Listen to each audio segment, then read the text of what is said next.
Hello, Bucknutters. Welcome into the Morning Five on April 8th, 2014. I am Dave Biddle. With the college basketball season wrapping up last night with UConn's national championship win over Kentucky, let's start off the show talking about Ohio State basketball. The Buckeyes already received a commitment from 6'9" Temple transfer Anthony Lee, who will be eligible to play immediately in the 2014-2015 season. And now the Buckeyes appear to be on the brink of landing 6'11" Virginia Tech transfer Trevor Thompson. On Monday, Thompson announced he has a final three of Indiana, Ohio State, and Purdue. Thompson averaged 5 points and 4.7 rebounds per game as a freshman at Virginia Tech last season. He will have to sit out the 2014-2015 season and would then have 3 years of eligibility remaining. Coming out of high school, Thompson was ranked as the number 16 center prospect in the country and the 189th overall player in the 2013 class, according to the 24/7 Sports Composite. A source very close to Ohio State's basketball program gave us the scoop on Thompson's recruitment, and we'll have that information in the boarding house today for our subscribers. If you're not a subscriber, try our 30-day free trial. Michigan stinks! Now to get the latest on recruiting, let's go out to the dean of Ohio State football recruiting, Bill Kurelic. Saturday, April 19th, has become an even bigger recruiting day for the Buckeyes.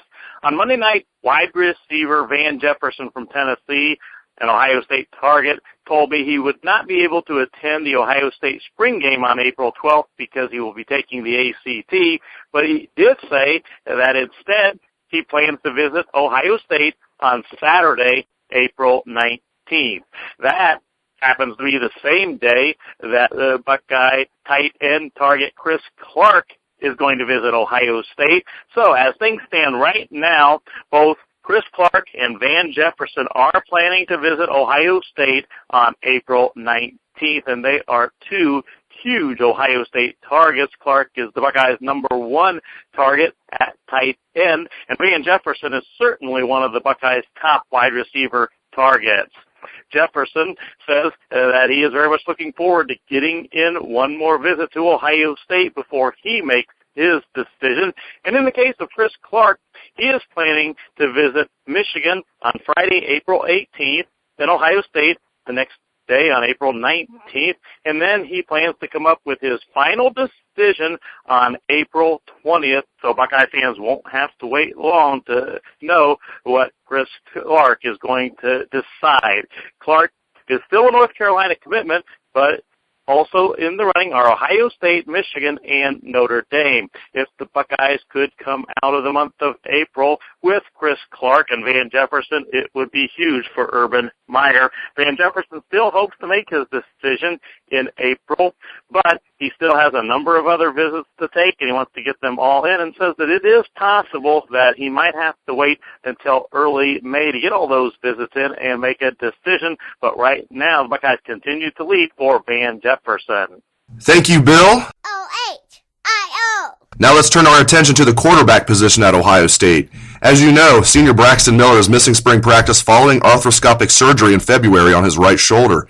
Miller is still not throwing, but we're told OSU's medical staff is going to examine his shoulder this week, and Miller could begin throwing in 2 weeks or less. Miller has spent the spring taking mental reps and has been wearing a contraption on his head that allows him to video record everything he's seeing. The coaches then have him study the video that he recorded and have Miller tell them what he would have done in the same situation. The biggest hurdle for Miller is the mental side of the game. And while everyone would prefer it if he never got injured, it sounds like he's making the most out of his spring. We'll have much more on this in today's boarding house for our subscribers. Again, if you're not a subscriber, now is a great time to try our 30-day free trial. It comes with a money-back guarantee. See what I did there? It's Division I football! Moving on to the healthy quarterbacks on Ohio State's roster right now, one of the biggest storylines of spring has been the competition between third-year sophomore Cardale Jones and redshirt freshman J.T. Barrett. I thought Barrett would emerge as Miller's backup, but it's been Jones who has taken all the first-team reps during spring and appears poised to be the understudy this season. Jones says he was inspired by Kenny Guyton, who turned his life around during his OSU football career, and Jones is in the process of doing the same thing. It's going to be a lot of fun watching Jones and Barrett play at this Saturday's spring game. They will each get a ton of reps, and they will obviously be on opposite teams. And no, Ohio State has not announced the spring game rosters yet. Urban Meyer does not conduct a draft like Jim Tressel did. Meyer splits up the team on his own with input from his staff. So look for the release of the Scarlet and Gray rosters later this week. Thank you for joining us today on the Morning Five. I hope everybody has a great day.